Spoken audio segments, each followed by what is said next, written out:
Kenya was ranked the 8th largest economy in Africa with a GDP of 115 billion US dollars. Today, our GDP has increased to $136 billion, moving us up to become the 6th largest economy on the continent, according to IMF. This steep rise, ladies and gentlemen, is not accidental. It is the product of deliberate choices, disciplined execution, and strategic reforms that have strengthened our economy and unlocked its potential. Our foreign reserves have surpassed US dollars 12 billion, the highest in independent Kenya. This has restored certainty, cushioned our economy from external shocks, and restored investor confidence. International markets have taken note. Just this week, 14 of the world's leading financial institutions, including Citigroup, JP Morgan, Standard Chartered, and Goldman Sachs, projected that Kenya's economy will expand by between 5 and 5.8% in 2026.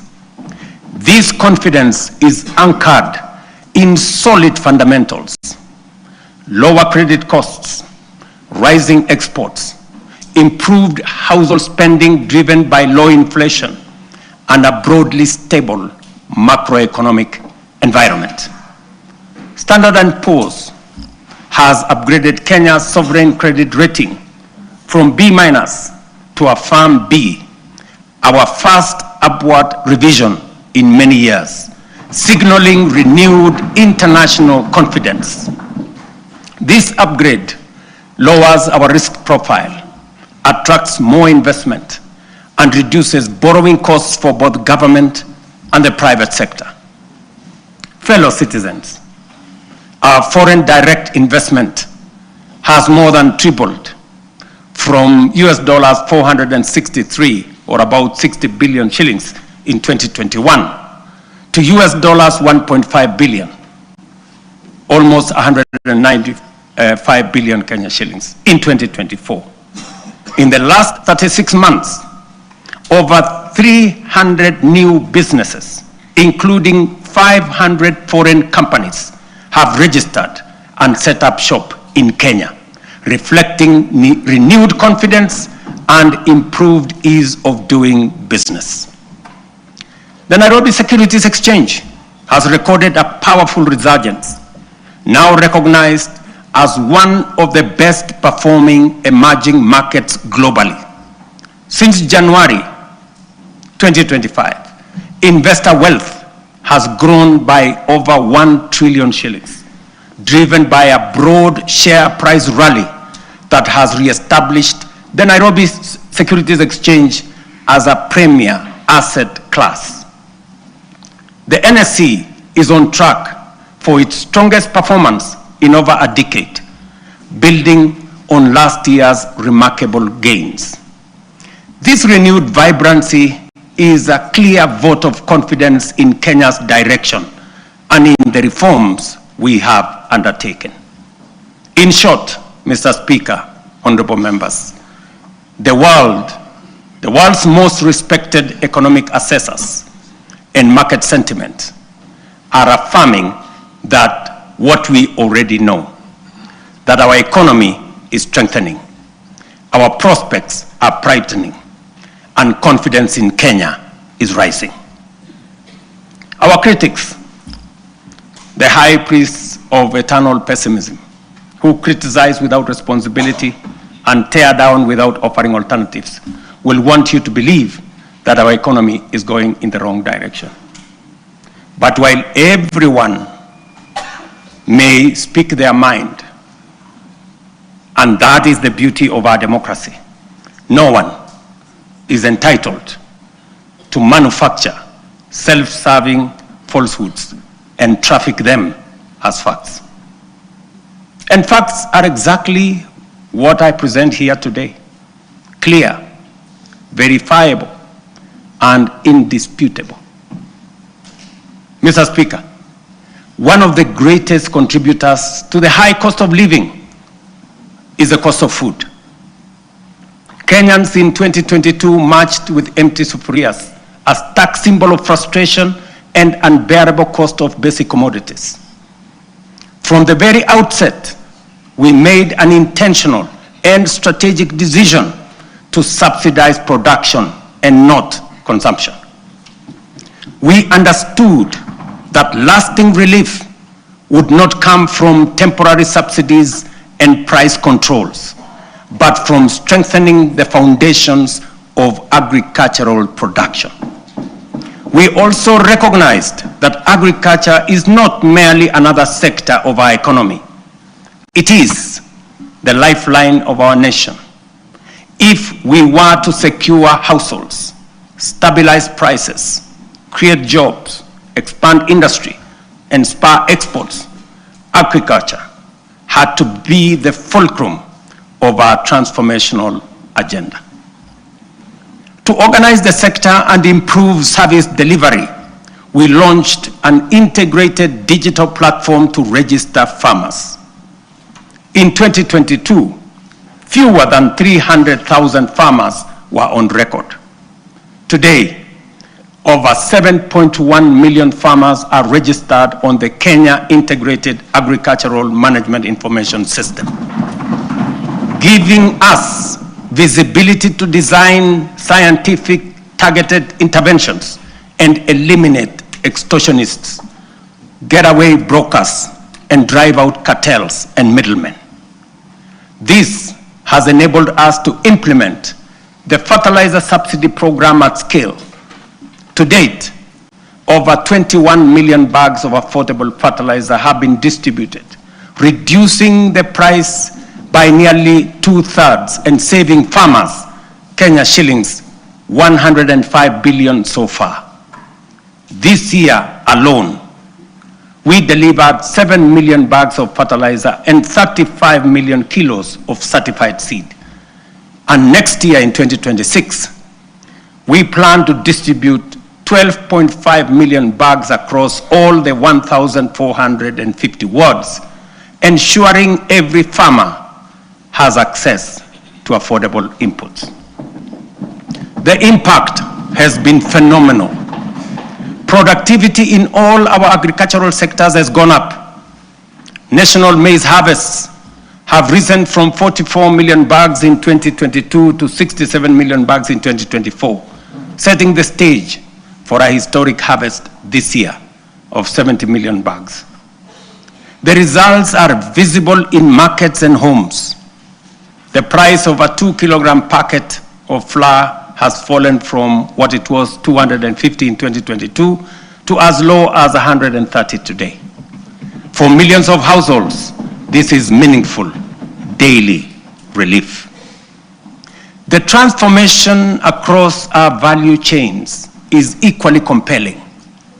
Tea production has grown, with earnings rising from Kenya shillings 138 billion in 2022 to Kenya shillings 215 billion in 2024, a 56% increase. The coffee sector, once on the brink of collapse, is roaring back. Nearly 50,000 seedlings have been distributed. Earnings have risen from an average of Kenya shillings 70 per kilo to now between 120 and 150 shillings per kilo. We are on track to increase exports from 48,000 metric tons to 60,000 metric tons this year, and projected to reach 150 million tons in 3 years' time. Edible oils acreage under production expanded by 90% between 2022 and April 2025, cutting the edible oil import bill by 17 billion in 1 year. By 2027, we aim to halve this bill, saving Kenya nearly 60 billion in foreign exchange. Cotton production has nearly tripled. Cashew nut yields have grown following the distribution of 900,000 seedlings, and so has coconut output after the provision of 1 million seedlings. The sugar sector, long troubled, is now stabilizing. Area under cane is up by 200,000 acres. Production has surged 76% to over 815,000 metric tons. Imports are down 70%. To secure this process, we have leased Nzoia, Muhoroni, Soni, and Chemelil factories to competent private sector operators. Our livestock value chain is rising. Leather exports are up 56% to Kenya shillings 2.5 billion. Local shoe production now exceeds 11 million pairs, and meat exports have grown 45% to 12.5 billion. In dairy, milk production has surged to 5.3 billion liters, while exports have nearly doubled to 9.4 billion. Dairy farmers' support has enhanced with the installation of 230 new milk coolers. Nearly 8 million animals have been vaccinated, and Kevevapi has produced a record 94 million vaccine doses, which are used locally and also exported to our neighbors in the region. We have reduced the cost of semen from 8,000 shillings per dose to 1,000 for our dairy farmers. The outcome of these reforms is unmistakable.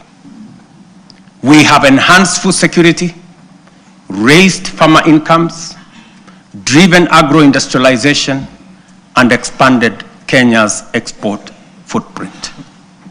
This is the transformation we promised, now unfolding across our nation, fulfilling the national values and principles of governance, particularly sustainable development, as required under Article 10 of our Constitution. It is in accordance with this constitutional duty that I report to this House today. Mr. Speaker, honorable members, let me now turn to healthcare, the foundation of human dignity and the heartbeat of every nation that chooses compassion over neglect. Over the last 3 years, we have undertaken the most ambitious transformation of health systems since independence. Reforms rooted in equity, powered by innovation, and guided by a simple conviction that every Kenyan, wherever they live and whatever their means, deserves equal care. 27 million Kenyans are now registered in SHA, more than triple the number ever reached by the former NHIF. This is a demonstration that leaving no one behind was and is not a slogan. It is a promise on course to fulfillment.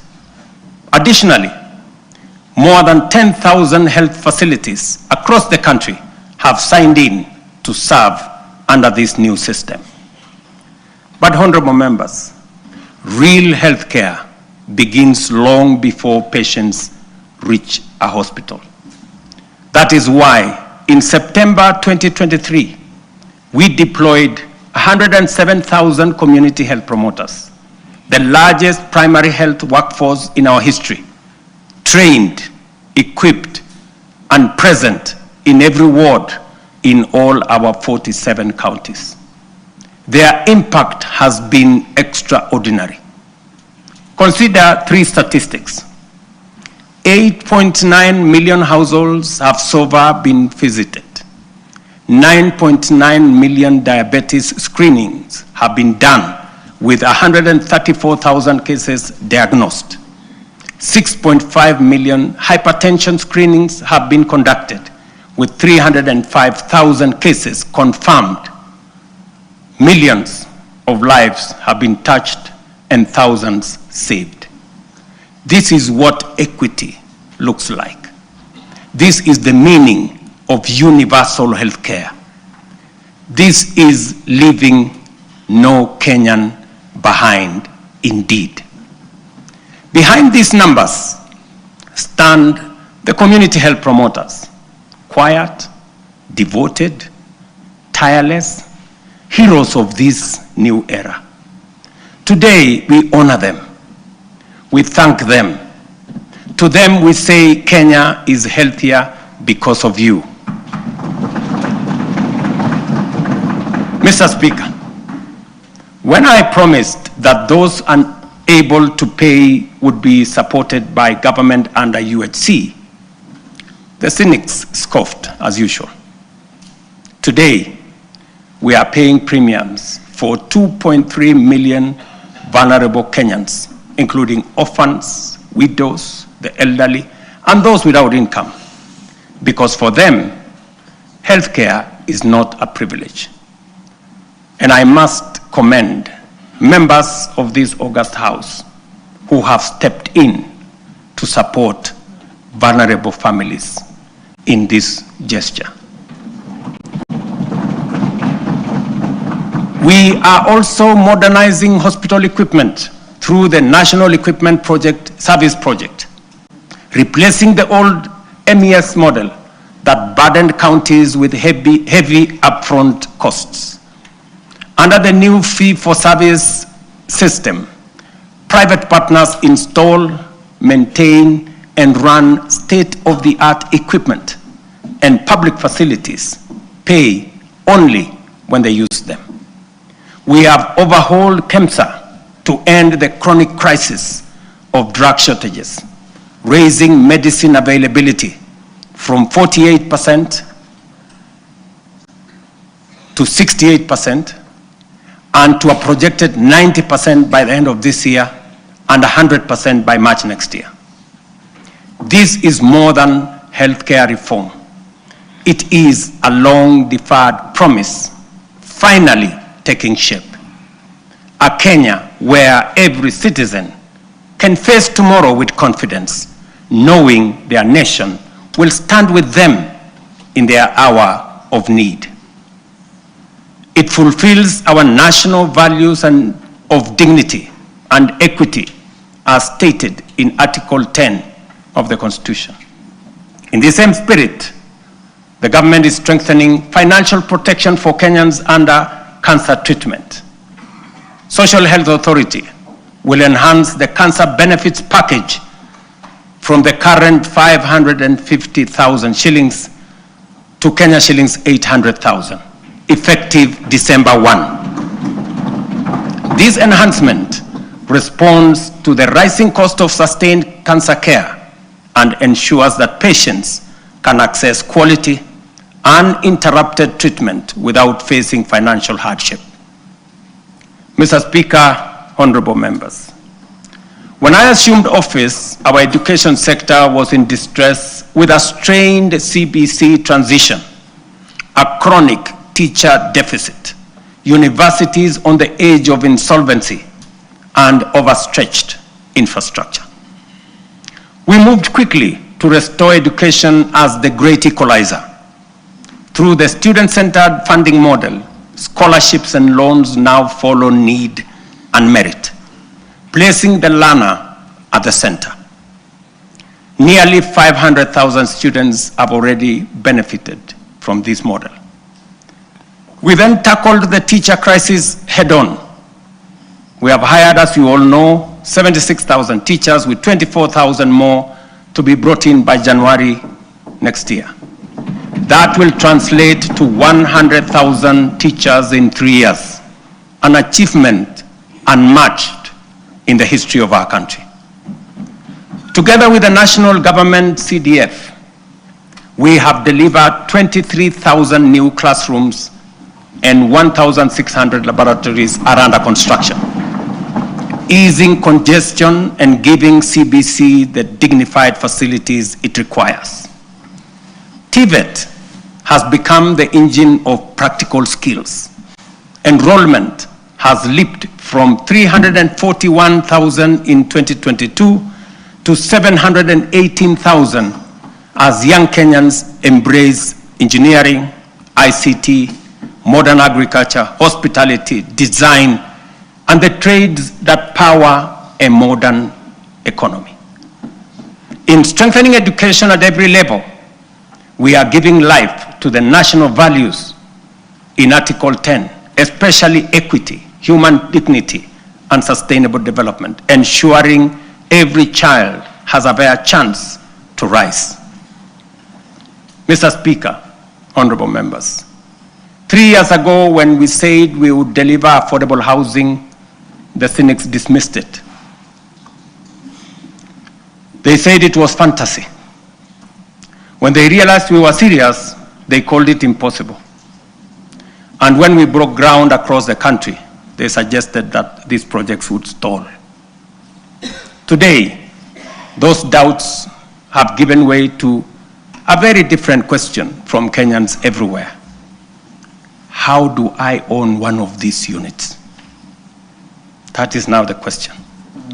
Across the country, we are delivering the most extensive housing rollout in Kenya's history.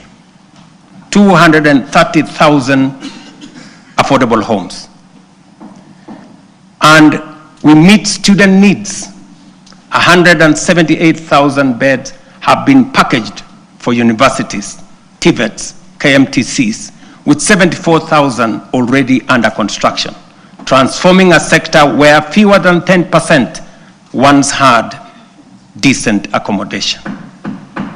Additionally, 270 modern markets are taking shape nationwide, providing vital spaces for women and MSMEs, with another 175 underway, expanding the backbone of local commerce. And through the Nairobi River Regeneration Program, 44,000 young people are restoring the river corridor and preparing sites for 10,000 social homes along the renewed riverfront. The program, the housing program, including markets and hostels, has created over 428,000 jobs.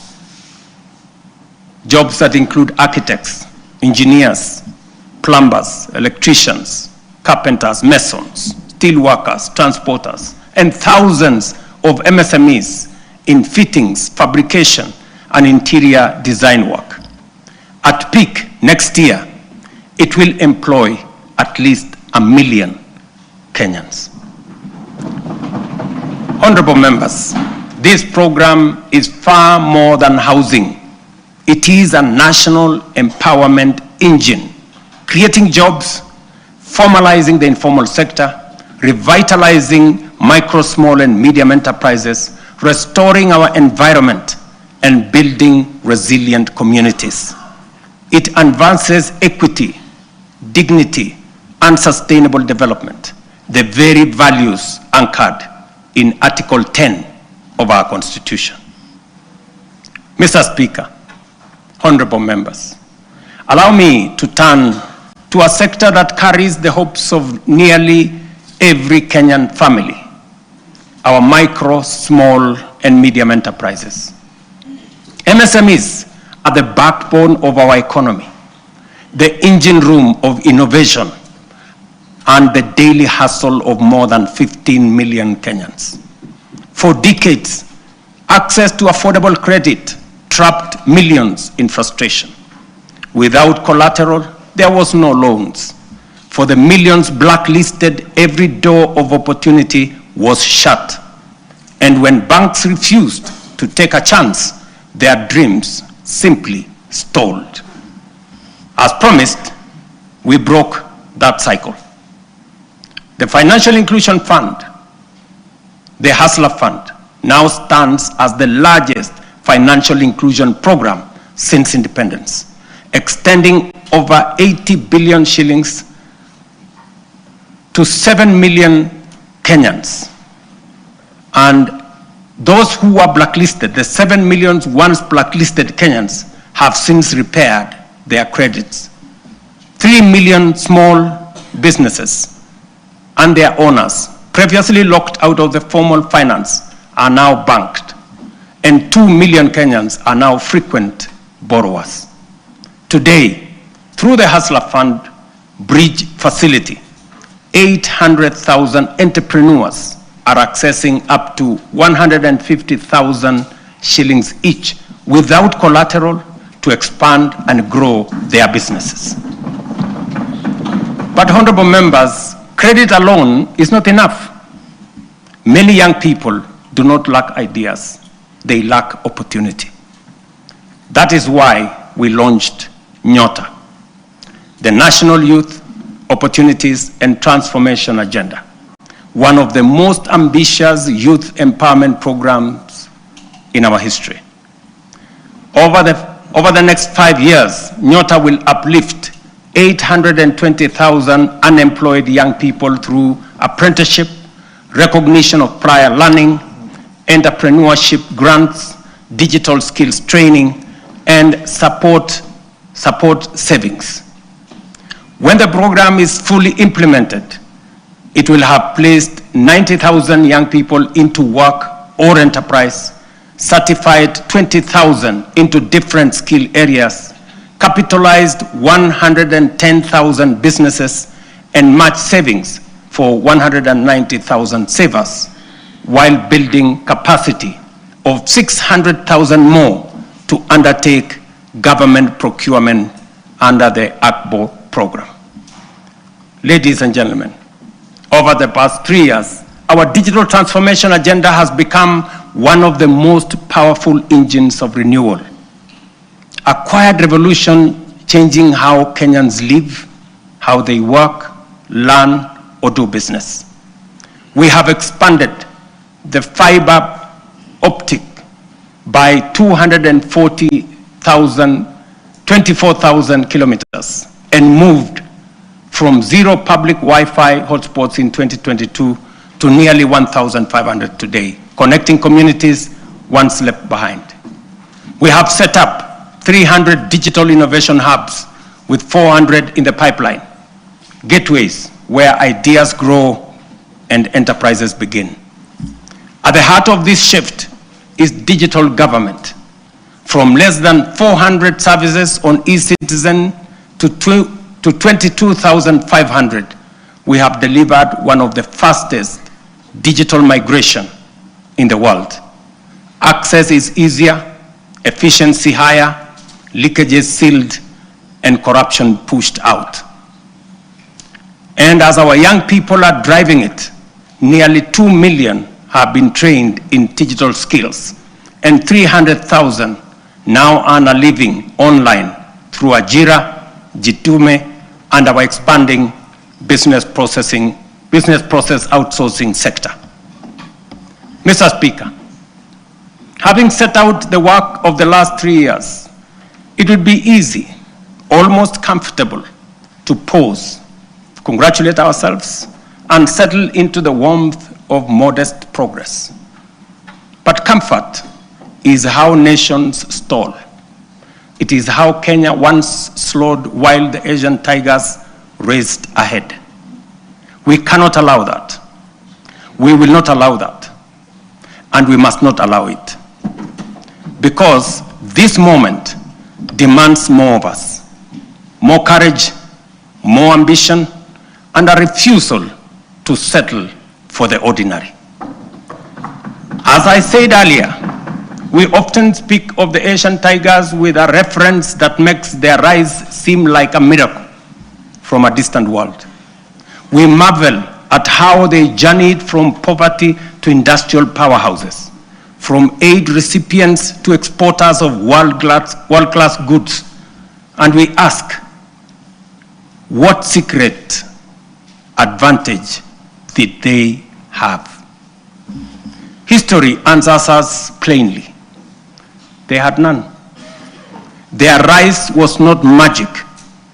It was intentional and crafted through leadership, discipline, strategic investment, and uncompromising rejection of mediocrity. Their stories begin in ruins. The example of post-war Japan, with barely 2,000 kilometers of paved road, and South Korea, whose GDP per capita was nearly identical to Kenya's at independence. Today, Japan commands over 1.1 million kilometers of paved roads, while Kenya has 22,000, 62 years after independence. South Korea's GDP per capita now exceeds 36,000 US dollars, compared to our own 2,200 US dollars. These comparisons are not meant to indict us, but to demonstrate what becomes possible when a nation chooses ambition over resignation. From their journeys, clear lessons emerge. These nations set aside small dreams and integrated boldly with global markets. They built first world infrastructure in what was third world environments. They invested obsessively in their people, the engineers, scientists, innovators, and technicians who powered their ascent. They generated electricity from all sources available to power their enterprise, innovation that led to manufacturing, industrialization, and progress.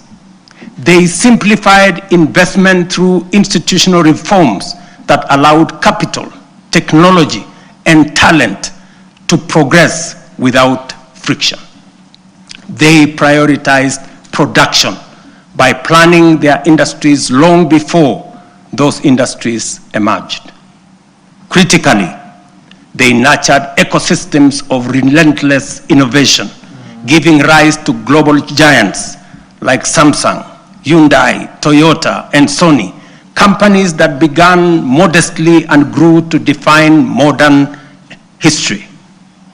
The task before us, therefore, is unmistakably clear. If Kenya is to grow at scale, we must raise our ambition. It is for this reason, Mr. Speaker and honorable members, that under my leadership, we are raising the bar of national ambition. And that is why I am today submitting a roadmap to take Kenya to the next level. We are committing to undertake a minimum of 4 major national priorities whose rationale I shall explain. First, we must invest relentlessly in our people, in their education, skills development, scientific training, and innovation capacity. We have already set the foundation through the major reforms in the education sector. We have increased the education budget from 490 billion in 2021 to over 700 billion this year, which has facilitated better infrastructure in our education system, more teachers and trainers, and enhanced funding for our colleges and universities.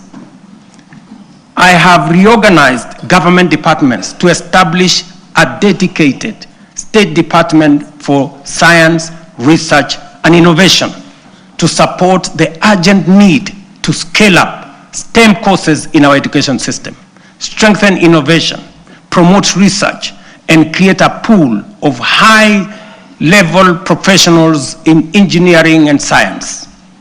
This structure will also help actualize the 2% research fund needed to make this ambition a reality.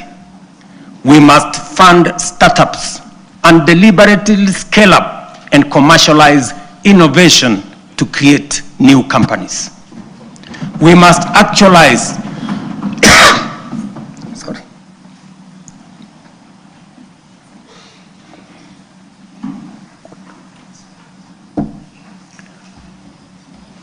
We must actualize the National Research Fund, moving from the current 0.8% of GDP to 2% of GDP.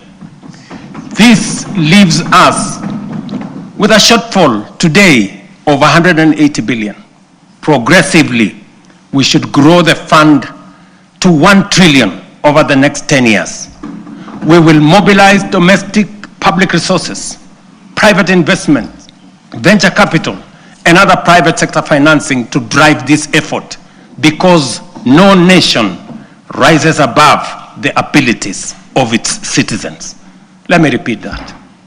Gentlemen and ladies, no nation rises above the abilities of its citizens. And we must promote a culture of enterprise so that Kenyan companies can cross borders. The example of Safaricom's M-Pesa, growing from a local solution into a global financial platform, serving more than 70 million customers in 170 countries today. This demonstrates the possibilities we can unlock. Secondly, we must turn around our economy from a net importer to a net exporter of products, goods, and services. The most urgent being imports of food products that cost us 500 billion shillings every year. Just imagine. We are importing maize, wheat, rice, edible oil, to Kenya at a cost of 500 billion shillings every year. As I mentioned earlier, we have already made interventions to reduce imports of maize, sugar, edible oils, rice, wheat, but our efforts are undermined by the natural limits of rain-fed agriculture. We can no longer allow the clouds to determine whether our people eat or not. We are able to produce enough for domestic consumption and exports.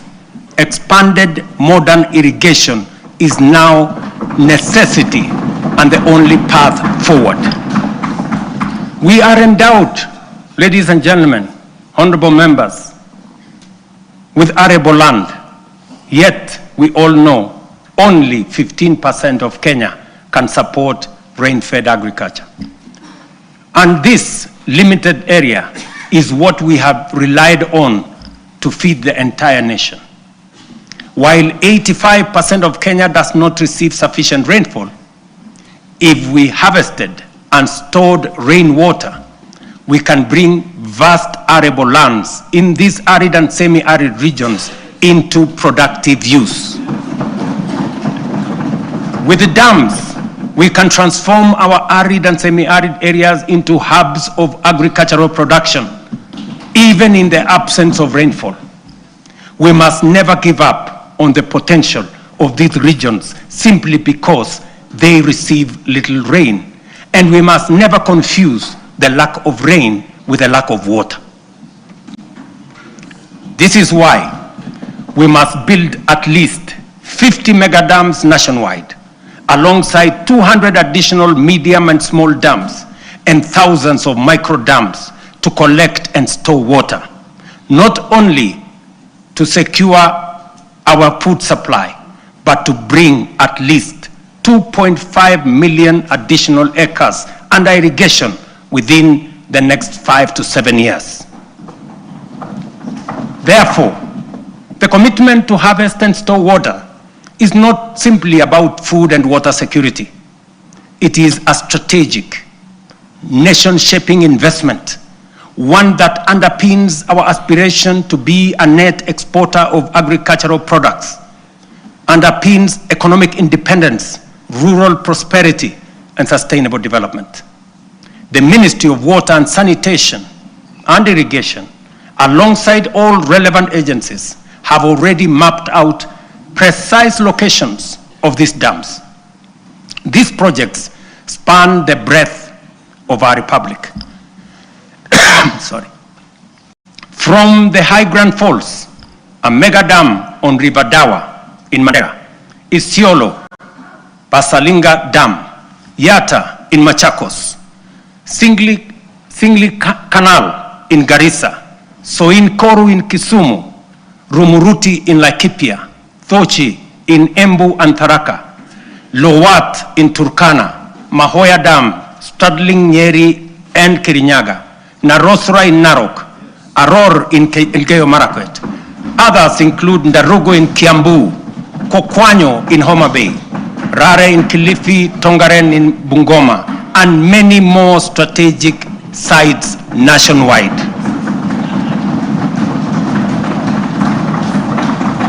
Mr. Speaker, expanded irrigation will also supply the volumes, consistency, and quality of raw materials required for our next economic frontier, which is agro-industrialization.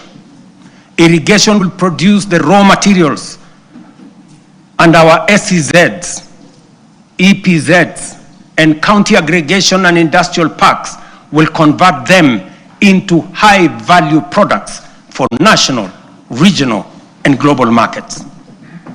Honorable members, energy is the lifeblood of any modern economy. No nation has developed without abundant, reliable, and affordable power. This is our third national priority. Although we have an installed capacity of 3,300 megawatts, the intermittence of solar and wind means our farm capacity is only 2,300 megawatts, far below what the Kenya of the present, let alone tomorrow, will require. To drive domestic electrification, industrial manufacturing, e-mobility, green industrialization, digital expansion, and a technology-enabled future, we must dramatically expand power generation. Kenya is blessed with diverse, largely underexploited renewable sources, including geothermal, solar, hydro, wind, and nuclear. To undertake large-scale value addition, agro-processing, manufacturing and industrialization, sufficient, affordable, and reliable energy is a top imperative. Modern technologies such as data centers and artificial intelligence require large-scale energy supply. To modernize our economy, leverage on technology to create new opportunities, and to turn our agriculture and natural resources into products, manufacturing and industrialization consume many megawatts of energy. As a result, we have to generate an additional 10,000 megawatts in the next 7 years so as to move our country to the next level and undertake the transition necessary for our growth. Our fourth national priority is transport and logistics. As the region's economic and diplomatic hub, home to the United Nations' largest office and only office in the global south, and the sixth largest economy in Africa, Kenya must maintain world-class seaports, airports, highways, and digital corridors. Efficient transport and logistics are the backbone of our competitiveness. They accelerate national development, connect products to markets, move goods and services, lower the cost of doing business, and will reinforce Kenya as the aviation and commercial capital of East and Central Africa. History teaches us that nations rise on the strength of transport and logistics. Japan's post-war revival, enabled by strategic road expansion, is a clear example. From only 2,000 kilometers of road, they constructed over 1 million kilometers of paved road in 7 decades. We in Kenya, you know, we have only constructed 22,000 kilometers over a relatively similar period. To scale up, ladies and gentlemen, honorable members, our transport and logistics program, the Ministry of Roads and Transport have already mapped out a comprehensive network of 2,500 kilometers of highway for dualing and 28,000 kilometers of road to be tarmacked over the next 10 years. We will onboard private-public partnership in the modernization of Jomo Kenyatta International Airport. Mombasa, and Lamu Airport, and sort out the challenges facing Kenya Airways by next year. This work is already in progress. Next week, I will launch the dualling of the 170-kilometer Rironi-Naivasha-Nakuru-Mau Summit Road. On the same day, I will break ground on the dualling of the 58-kilometer Rironi-Maimayu-Naivasha road. The gridlock that paralyzes these roads every day, especially on weekends and holidays, will soon, by God's grace, be a thing of the past.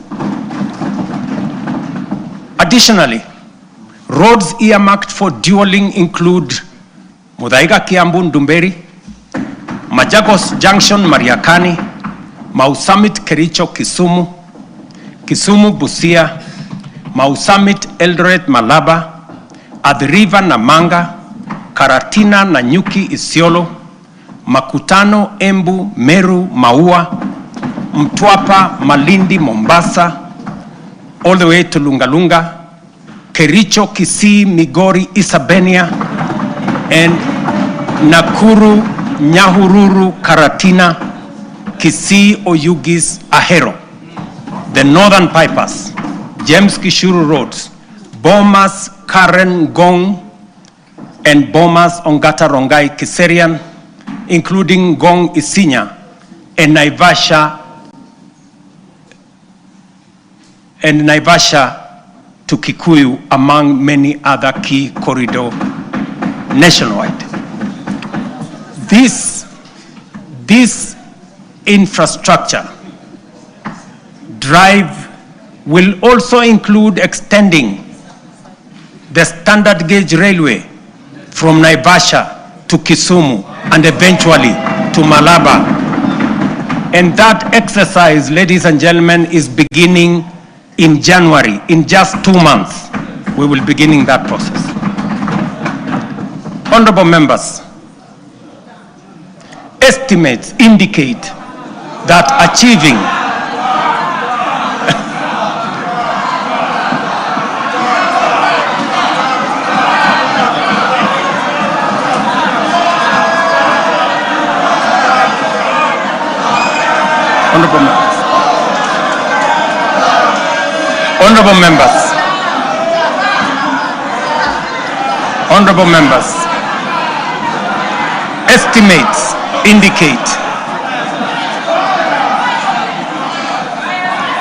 Honorable members,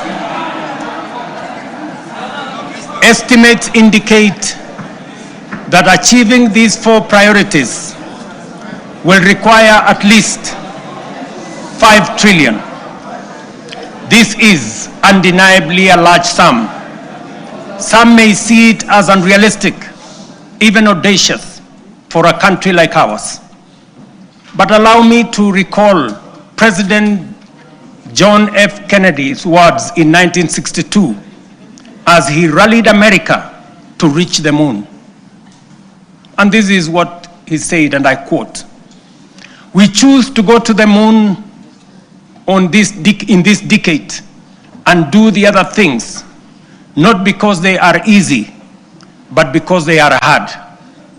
Because that challenge is one we are willing to accept, one we are unwilling to postpone."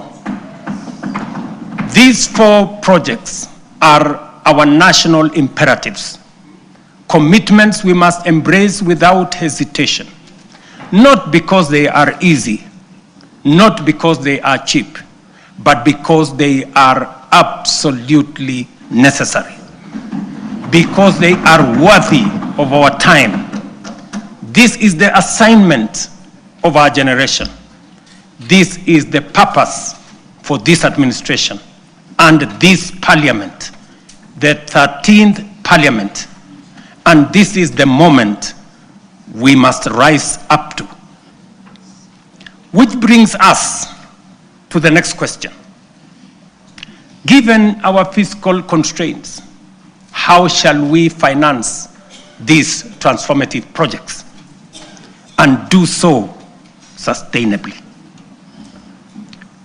The answer, ladies and gentlemen, lies in two key financing vehicles: the National Infrastructure Fund and the Sovereign Wealth Fund.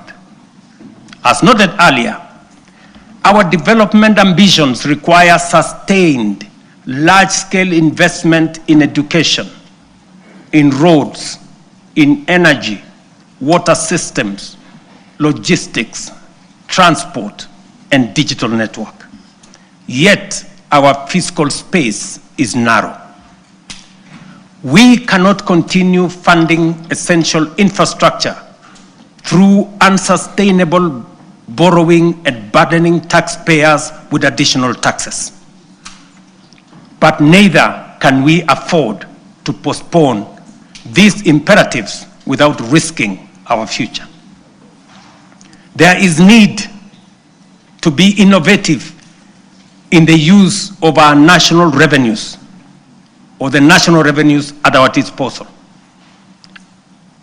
There is need to deploy our national assets available to us in creating public-private partnerships that will crowd in the enormous pool of private sector resources available regionally and globally. This is why we will establish the National Infrastructure Fund, whose architecture will be underpinned by the reforms in the Government-Owned Enterprises Bill passed by this august House that I will sign into law tomorrow. This fund is the strategic solution that will provide a framework to innovatively scale up our resources to match our ambition. It will fulfill our manifesto commitment to rebuild Kenya's infrastructure while reducing reliance on tax and debt.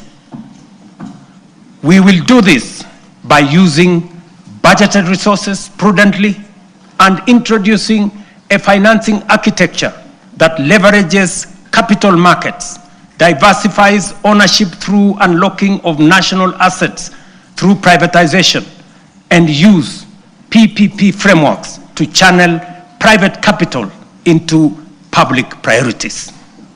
For decades, Kenya has privatized major public assets, from Kenya Airways to KenGen, from Kenya Re to Safaricom. Yet, we cannot point to enduring national assets built from privatization proceeds because the funds were absorbed into budgets and spent. The National Infrastructure Fund will break this cycle. All proceeds from privatization will be ring-fenced, preserved, and reinvested into new infrastructure and wealth-creating assets. When ownership shifts to the private sector for efficiency, the benefits to the public will not diminish, they will multiply. For every shilling invested from privatization proceeds, we aim to attract 10 shillings from long-term investors drawn from pension funds, sovereign partners, private equity, and development finance institutions. This multiplier will allow us to build critical infrastructure without adding to tax or debt burden. This model is proven. Australia's Future Fund, Singapore's Temasek, and UAE's Mubadala demonstrate that commercially run public investment funds can grow national wealth and deliver transformative infrastructure. The National Infrastructure Fund is therefore more than a financing tool. It is a generational strategy, preserving value, mobilizing capital, accelerating delivery, and ensuring Kenya becomes stronger, wealthier, and more competitive. Ladies and gentlemen, honorable members, our Constitution under Article 201C stipulates that the burdens and benefits of the use of resources and public borrowing shall be shared equitably between present and future generations. In essence, when we use natural resources or borrow, we must ensure future generations are not left poorer. That is why, alongside the National Infrastructure Fund, we will establish the Sovereign Wealth Fund to give full effect to the constitutional principle of intergenerational equity. A portion of all royalties from natural resources and a portion of proceeds from privatization of national assets will be invested in the fund. This fund will rest on 3 pillars. Number 1, savings, to be invested for the future, as countries like Norway, Kuwait, Saudi Arabia have done with trillion-dollar funds. Number 2, stabilization, a buffer against global shocks, including commodity volatilities, pandemics, and geopolitical disruptions to ensure fiscal stability. And number 3, infrastructure.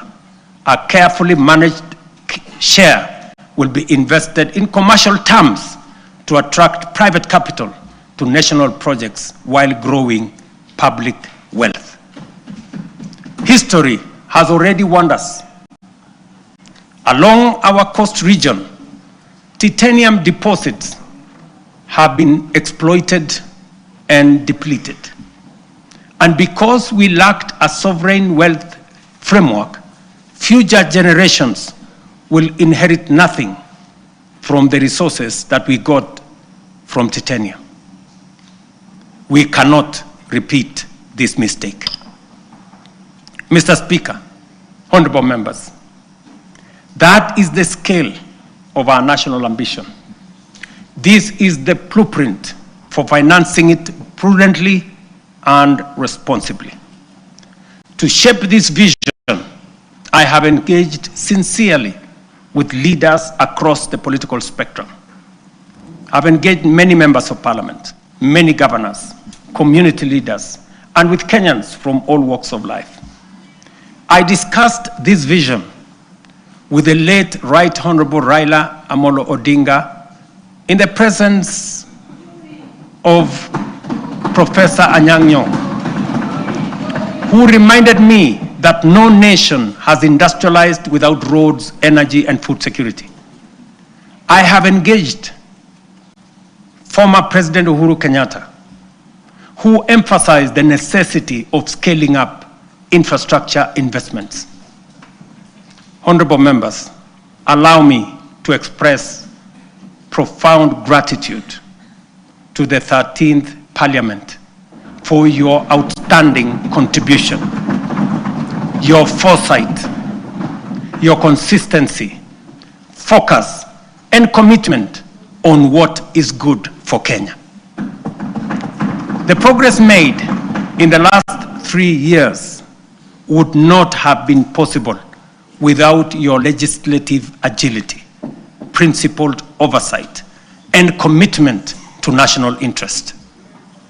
When the history of this generation is written, this House, the 13th Parliament, will occupy a full and proud chapter. Your decisions are recorded not only in debates or statutes, but in the lives lived, progress of every Kenyan that has been achieved. For this, I extend my deepest gratitude and appreciation. I also extend heartfelt thanks to hard-working Kenyans who have diligently fulfilled their civic duty to the nation, giving life to the constitutional values of equity, social justice, and sustainable development. You Kenyans have shouldered the weight of nation building. Future generations will feel the impact of your sacrifice, and they will honor you as the generation that helped change the trajectory of our republic. As I reiterate that those of us in leadership must bear in mind one critical lesson. Leaders are not ultimately judged by the vision they carry, or the statements they make, or the mantra they repeat. They are judged by the actions they take, the values they generate, the difference they make, and the impact they leave in the lives of the people. Mr. Speaker, honorable members, let history record that this generation refused to be timid, that we chose ambition over fear, action over excuses, and progress over false comfort of low expectation. Let it be said that when Kenya stood at crossroads, we reached for the higher path. The work ahead is formidable, but so is the Kenyan spirit. This is our moment to lift Kenya to the next frontier. This is our moment to shape a nation worthy of its promise. This is our moment to rise. Honorable members, it is now my pleasure to submit to Parliament the following 3 reports as required by the Constitution. Number 1, reports on all measures taken and progress achieved in the realization of the national values as I have espoused. Number 2, report on progress made in fulfilling the international obligations of the Republic. And number 3, the report of the state of security of the country. Now, therefore, I hand over the reports to the Speaker of the Senate and the Speaker of the National Assembly, and I thank you for your attention. God bless you, and God bless our great country, Kenya.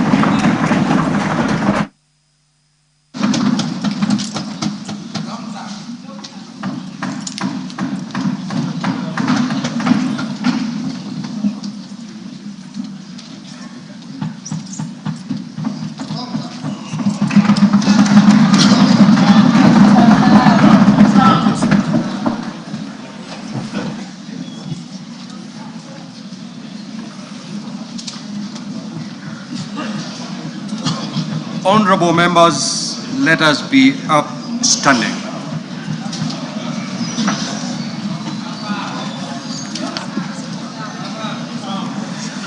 Your Excellency the President, the Right Honorable Speaker of the National Assembly, honorable members and distinguished guests, we have now come to the conclusion of the business of the day, and it is now time to adjourn. The Senate stands adjourned until Tuesday, the 25th of November 2025 at 2:30 p.m. in the Senate chamber. Thank you. Your Excellency the President, Right Honorable Speaker of the Senate, honorable members of the National Assembly, the National Assembly now stands adjourned.